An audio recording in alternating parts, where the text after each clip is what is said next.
The following audio may contain the personal testimonials of Take Shape for Life health coaches or clients. The results relayed in these messages are based on the unique experiences of the participants, and we cannot guarantee like or similar outcomes.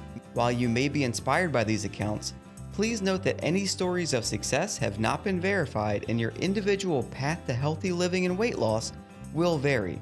As always, it is our recommendation that you consult with a physician before starting a weight loss program. Yours in health, the Take Shape for Life team. Okay, all right, everyone. I'm going to go ahead and get started. Let me first introduce myself. My name is Nick Fry, and I am the behavioral specialist for Take Shape for Life. Welcome everybody for joining the Habits of Health support call this evening. Really excited to get started and share some information with you. Oh, hi Dawn. We're going to go ahead and get started with this information. And we've got our Zoom webinar chat up there. So I'm going to be checking in on that from time to time, and we'll even have some interactive pieces there. So make sure you got your chat box open. Hi, Siobhan. All right, let's go ahead and get started. So tonight's topic is a really, really cool one, really exciting one, one that I've actually done previously, but just such great information and such really helpful information that I wanted to give everybody, a second opportunity to interact with some of these materials here and this information. Today is going to be what if I am an emotional eater? What if I'm an emotional eater?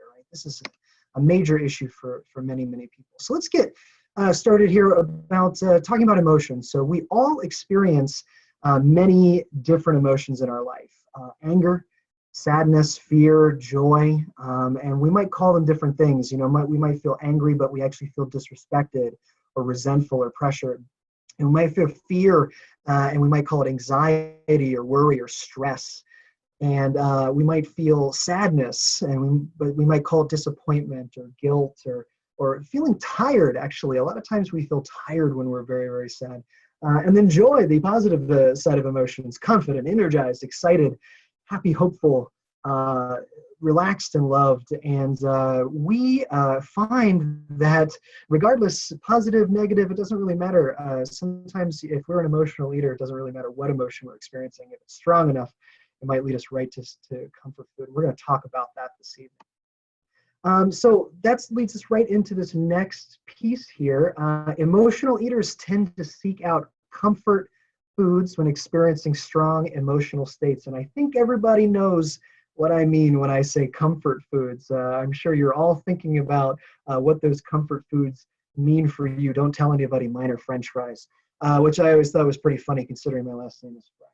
So when we experience these emotional states, we seek out comfort food for its pleasurable and calming effects. Over time, what this does is it connects distant areas of our brain. It links the change in our mood with the experience of eating. And what that means is, okay, so Julie just said that chocolate is hers, right? So if we eat chocolate to gain the pleasurable and calming effects, then that experience becomes connected in our brain, and our bodies and our brains come to expect and demand comforting foods. And that demand part, that's urges, that's cravings. We're going to talk about that too, causing that urge or that craving to appear anytime we experience these strong emotions.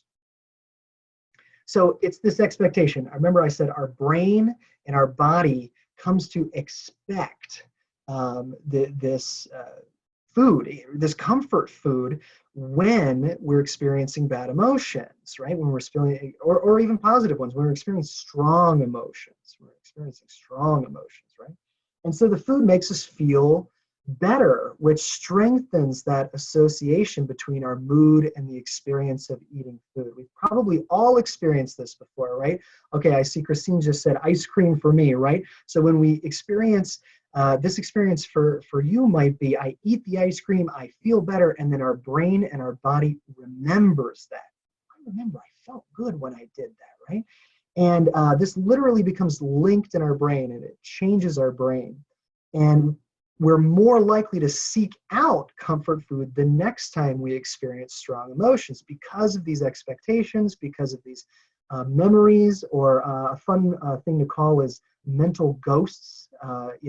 And these mental ghosts get triggered, and then we find ourselves in what we call the vicious cycle, right? This vicious cycle.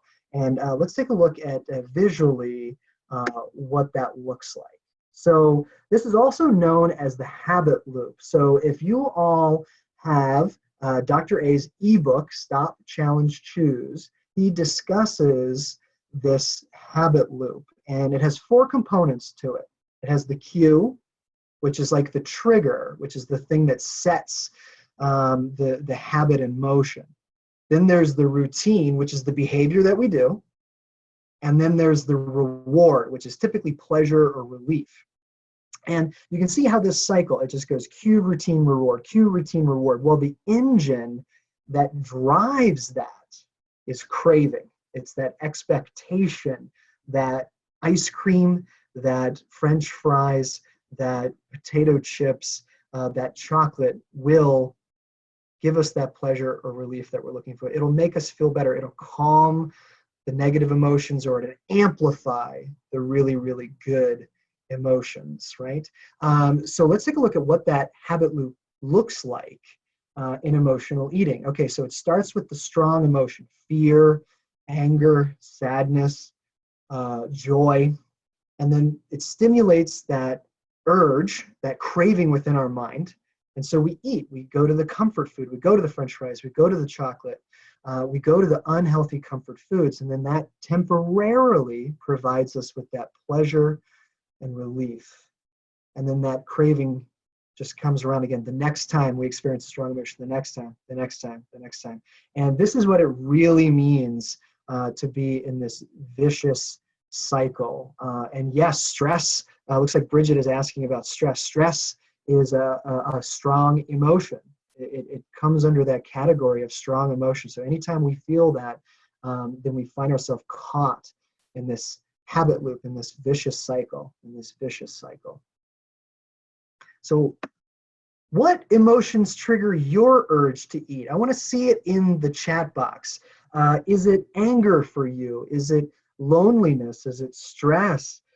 Is it joy? Like, is the first thing you think of when something good happens to go out and eat? I think I'm seeing stress and boredom, stress and boredom, stress and boredom, stress and boredom. And what's really funny is you all hit on mine, and I'm going to talk about mine later, which is definitely stress and anxiety.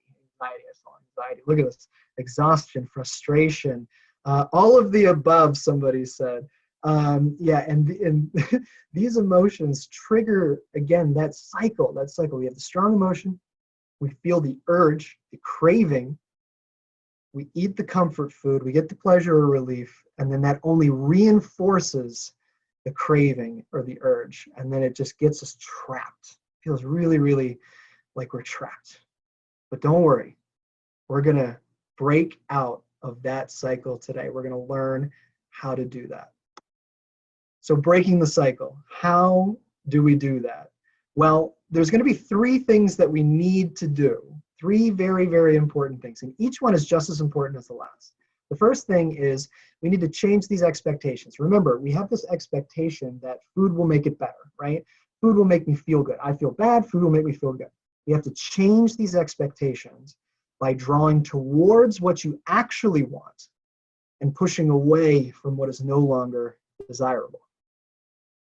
The second thing we need to do is create an alternative routine.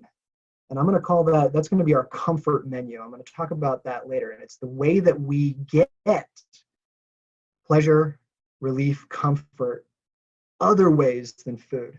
And then most importantly, or last but not least, we're going to use a well-known tool: Stop, Challenge, Choose.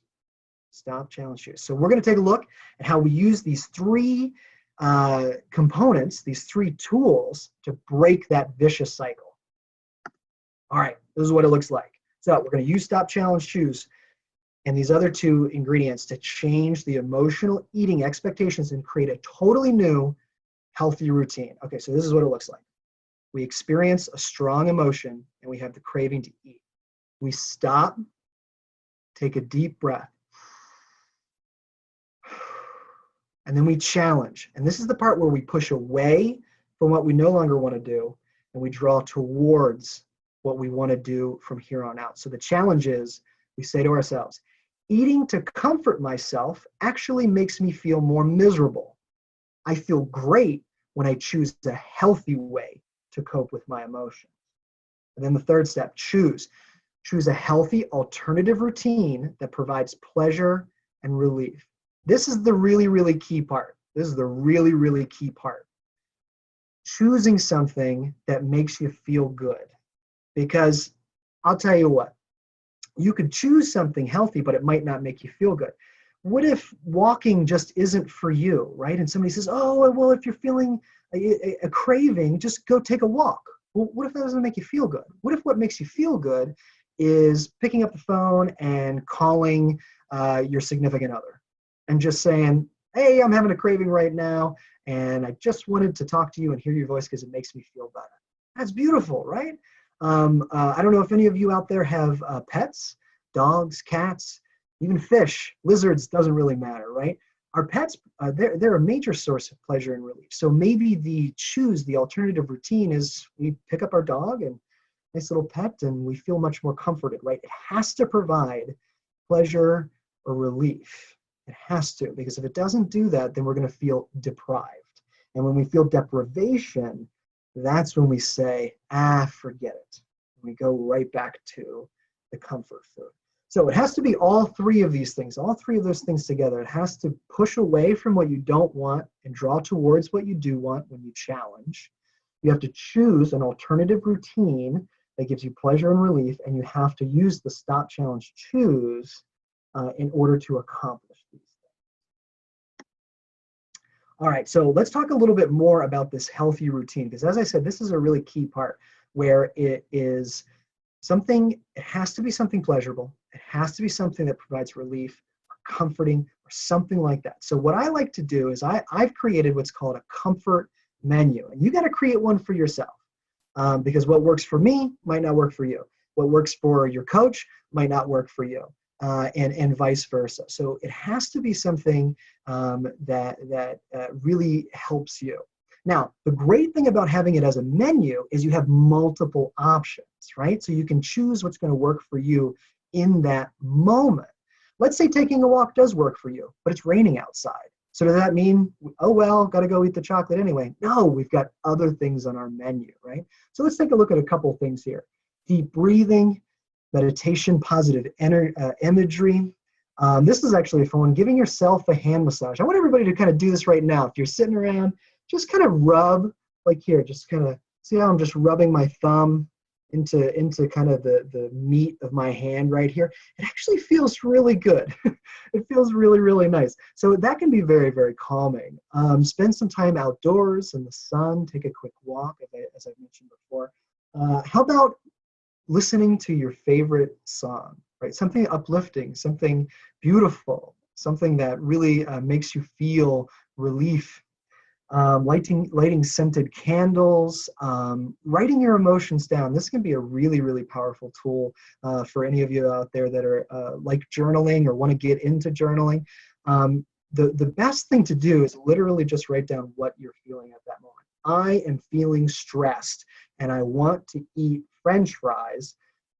So I am writing in my journal to help myself. That can actually be really, really helpful. Looks like Kimberly takes a bubble bath, very, very relaxing. And then a couple other ones, I already mentioned talking to a friend or cuddling with a pet. And two that I really, really like because they're very tangible are smelling either citrus or coffee. For some reason, those two smells, those two scents are very, very pleasurable and comforting, especially if you're a coffee fiend like me. Just smelling coffee is like, okay, I can do it. Coffee says I can do this, so I believe in coffee. And citrus, just opening up, a lemon or something like that, and then you can slice it up and toss it in your water, and then you've got a nice healthy behavior right there. I see chewing gum, absolutely. Making sure that we're keeping an eye on our carbohydrates if we're on the 5 and 1 plan, chewing gum. This comfort menu, take the time to kind of think about what it is that's going to be on your comfort menu. So I want to see it in the chat box there. What are things that are going to go onto your comfort menu? Are you going to call a friend? Are you going to take a walk? Are you going to smell some coffee? Are you going to hug your dog or your child? Or there we go, pet the animals, prayer, read, hiking, take a walk. I love these. Coloring. Oh, that's a wonderful one. My wife and I do that all the time, actually. We'll just sit down with a coloring book, and that may seem childish, but boy, is it relaxing. Very, very fun. Walking, massage, call your sister. If you have somebody significant and trustworthy and encouraging in your life, give them a call, right? Couple herbal tea I saw. Paint rocks. Oh, that's fun. I like that. Call your husband. Oh man, there's too many to even keep up with here. Look at the before picture. Oh, that's a really good one. I love that one. Pictures of vacations, coloring books, ride a bike, dance. There we go. All right, but alone or with a partner, it doesn't even matter, right? Watch a funny video. That's what YouTube, right? Cat videos. That's what it's all about. That's the entire reason we have the internet, isn't it? Isn't it just for cat videos? So take the time to create this comfort list, whatever's going to work for you. Somebody says their work is relaxing. Nice. I like that. Very cool. Clean. That's my wife's. She loves doing that. And scrapbooking. Wonderful. Wonderful. Look at all these wonderful ideas. And for those of you that maybe don't have any ideas, it looks like the chat box is full of really, really great ones. So go ahead and borrow from somebody else. Okay, so I promised you I was going to talk about my experience with emotional eating. So I am prone to emotional eating when I experience anxiety, worry, stress, and being overwhelmed. So whenever I experience this strong emotion of anxiety, stress, or worry, I stop, take a deep breath, and I tell myself this: eating to comfort myself will just make me feel worse. I actually feel better when I talk about my emotions. So on my comfort list, I have talk to my wife, talk to my family, talk to my friends. And that can be as easy for me as picking up my phone and just sending out a text message. Like, it doesn't even have to be a phone call. Just me kind of sending out that text, just like, hey, I'm feeling really stressed out right now. I just wanted to send this out to you and tell you that I love you. Something that makes me feel good, right? And then that makes me experience this tremendous sense of relief, like like I got it out of me, like sucked the poison out, or something like that. You know, the anxiety is out of me, and so then I'm able to move on from that experience, And so then I've developed this habit of, when I feel anxious, I stop. I tell myself, you're going to actually feel better if you talk about your emotions. I pick up my phone and I send out a text, or I make a call. And that has become my new habit. That's my new routine now, as opposed to going to the pantry and opening it up and standing there until I find, what's going to, the cookies or something like that, right? So it's about creating a new habit. It's not about eliminating or destroying an old, it's about building the new. So now it's time for you all to create your plan. So here's how you're going to do this. We're going to summarize kind of what we talked about this evening very briefly here, and talk about how you're going to be able to make your own plan. So if you're an emotional eater, this is what you need to do. First, you need to recognize which emotions trigger your eating. Is it anger? Is it fear? Is it sadness? Is it joy? And any number of these different kind of flavors of these different emotions. Is it disappointment or resentment or loneliness or celebration? It really could be any of these things. What emotions for you trigger your eating? The second thing you need to do is create a comfort menu with healthy alternative routines that provide pleasure and or relief. It's going to be whatever works for you. I'm just going to pause for a second. Apparently, we've set an attendance record for Habits of Health calls. So Angie just called me a rock star, but really, it's you guys. You guys are the rock stars. Thanks for joining me tonight. So this comfort menu, creating these healthy alternative routines that provide pleasure or relief. It has to make you feel good. It has to make you feel good. If it doesn't make you feel good, it shouldn't be on the comfort menu. Don't even put it on there. It has to make you feel good. And then the third thing you need to do is write out the plan. Write it down. Put it down to paper, because if it's just up here in your mind, it's in fantasy land. But if you write it down, it becomes real. It comes into existence. So here's the plan, and you can use this. Take a screenshot of this or something. Use this plan as your template. So when I experience the emotion that triggers your eating, I will choose an item from your comfort menu because it helps me to feel either pleasure or relief and brings me closer to my whatever your health goal is, right? So here's my plan. When I experience anxiety, I will text my wife because it makes me feel relief and brings me closer to optimal health. All right, so that is the emotional eating topic. That is how we overcome this major challenge. Just so you know, about 75% of people actually experience emotional eating, and it's probably higher than that. But you can do it. It can be overcome. This habit can be changed, and you all can do it. I believe in you, and I want to wish you the best of luck. And don't forget to call your coach this week.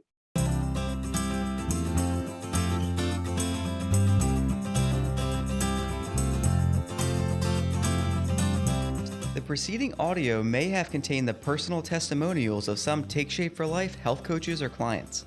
The results relayed in these messages are based on the unique experiences of the participants, and we cannot guarantee like or similar outcomes.